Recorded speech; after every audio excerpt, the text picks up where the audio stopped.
in the life of the church, the musician has vast pastoral responsibilities, and I cannot think of a time when this is more important than this hymn singing of the people. Many, as William Willimon has said in his book, Worship as Pastoral Care, there are many ways that people may see the pastor during the week or have some connection with church. Some people come during the week to meetings. Some people have crises in their life and the pastor comes to visit them. But for some people, the only connection they have to the church is the one service on Sunday morning. And when we think about it, the most important thing that the congregation contributes in that service, the one way in which they have most to do with the service is in the hymn singing. So it is a great responsibility of the musician to help them to really take an important part that expresses their faith and helps their faith to grow. Many times, because the organ is such a powerful instrument and covers so many variations of sound, you will get negative feedback from various members of your congregation. They'll say the organ was too loud or too soft. When these people come to you, find out where they were sitting. Many worship spaces have hot spots and places of less successful hearing than others. Also, subtly inquire whether these people wear a hearing device. Many times hearing aids amplify higher pitches, and it can be excruciating. If people comment that your hymn tempos are too fast or too slow, share with them the considerations that you used when you set that hymn tempo. Go over the text, the style of the hymn, the mood that you were trying to set, and last but not least, the room and the number of people who were in attendance. If people say that they have trouble singing with your accompaniment because there are too many notes or the harmonies are too distracting, ask them to sing the hymn through with you, preferably without accompaniment. If they have trouble singing the hymn tune, then probably anything you did would throw them off because they might be insecure singers.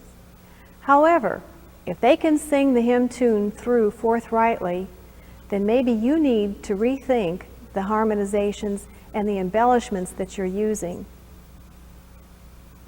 Always remember, less is best.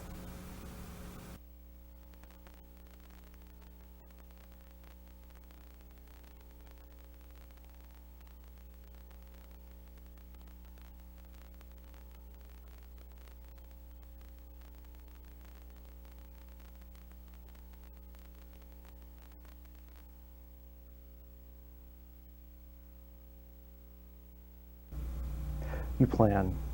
You have to plan. Good worship doesn't just happen. It requires a lot of preparation. One of my hobby horses is the importance of gathering as a part of worship, because worship doesn't begin when people come in the door of the church. Worship begins with the intention to come to worship, so that the service of worship stretches as far as the congregation lives, and that service comes together and focuses when people are gathered in one place. But in the same way, the preparation for worship needs to involve all the leaders of worship planning together to prepare for that moment when the community is focused, so that it takes a lot of contribution from a lot of people.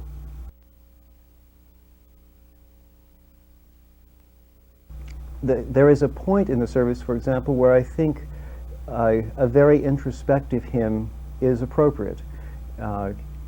It's appropriate during certain seasons, like Lent.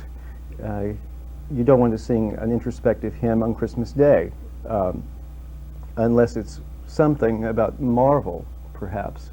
But that's not a day to sing When I Survey the Wondrous Cross. And those kinds of considerations will make a difference about what makes a good hymn.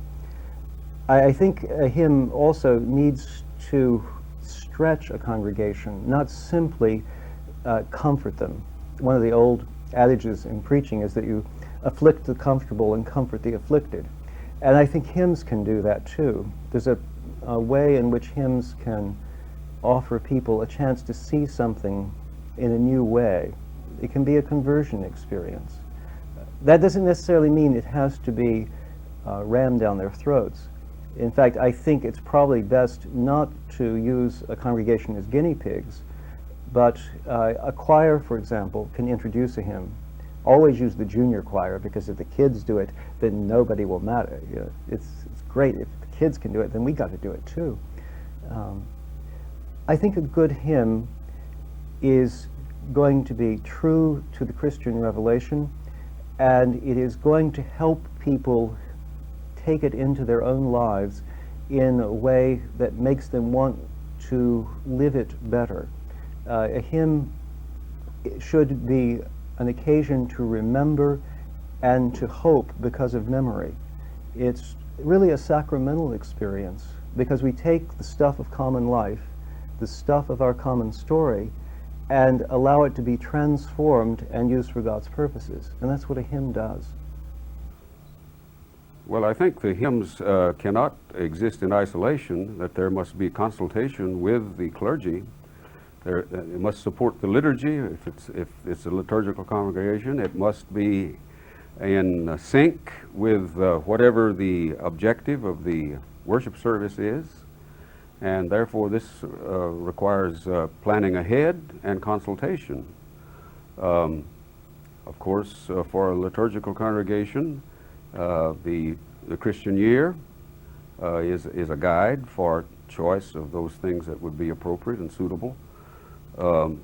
In a free church, which happens to be my tradition, the coordination with whatever the emphasis of the sermon or of the total thrust of the service is to be would require even more preparation and planning with all the people that are involved in the leadership of worship. From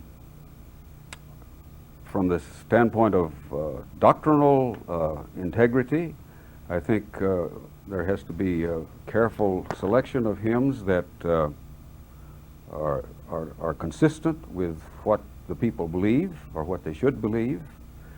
We should not be guilty of singing heresies, and many times that happens in some churches where there is the feeling that, well, if you sing it, doesn't make any difference. As long as you sing it, it's all right. And that, of course, is completely wrong, because music can clench into the minds of the people whatever words and whatever thoughts are allied with it. And if they are orthodox, if they're biblical, if they are wholesome, so much the better. If not, so much the worse. I think ideally there ought to be some kind of balance between the ones that allow us to sit back and rest and reflect, and those allow us to indulge in some kind of extrovert expression, that there's a movement, there should be a movement back and forth and that kind of thing. Some hymns do it within themselves. One of the things that's important about a hymn is where it's going to be used in the service. Hymns are not created equal, and different hymns can do different kinds of things. I think one of the things we need to start with is a hymn that helps to gather people. One of the jokes we used to talk about when I was in seminary is that you have to be very careful not to sing God of Grace and God of Glory just before the sermon, because it concludes with help us as we face this hour, give us wisdom, give us courage for the facing of this hour, which is not exactly what you want to sing before a sermon. In the same way, you don't want to sing a dismissal hymn. I mean, it seems obvious, but you don't want to sing a dismissal hymn as the opening hymn, Lord, dismiss us with your blessing. Nor, by the same token, should you sing a gathering hymn as the final hymn, because it gets things all mixed up, so that what hymn is sung at what place in the service matters. Also, the extent to which it allows something to happen for the community. Choosing hymns is a very important matter when it comes to planning a worship service. I think it's important to choose hymns and be sensitive to several concerns. First of all, I think we need to choose hymns, some hymns within the worship service that people know and love. It's a security blanket. It helps them sing well, hymns that are familiar to them. But we must not choose hymns only for that reason. I think it's very important to choose hymns thematically. So not only thematically, but also in terms of the order of worship. So in choosing hymns, when we are in the section of praise, we need to choose strong praise hymns, first off. When we go then to confession, we need to choose hymns that help us confess our humanness, our sinfulness. When we go into time of prayer, we need to choose hymns that help us move into prayer and out of prayer. And I could go on through the whole structure of worship to answer that question.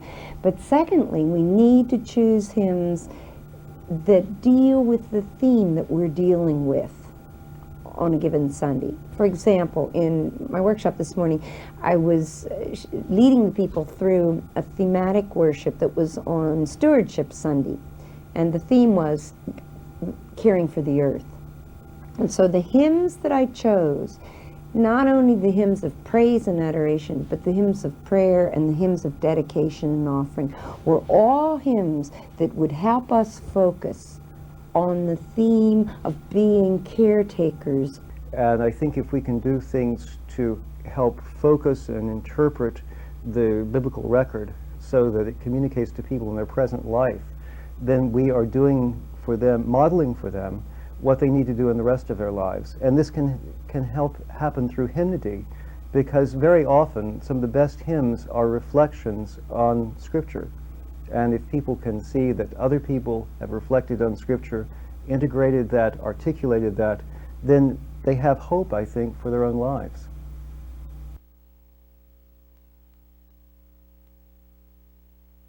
Well, I think this is at the heart of developing a singing congregation. It is helping the people to accept one's leadership. And I really do think of leadership as this joint clergy-musician leadership, because the clergy person, above all, has the authority in the congregation to help and to teach people in their development, so that when the musician begins to approach people and invite them into hymn singing, I always assume that they would have no reason to believe what I say until they know me to be a trustworthy person.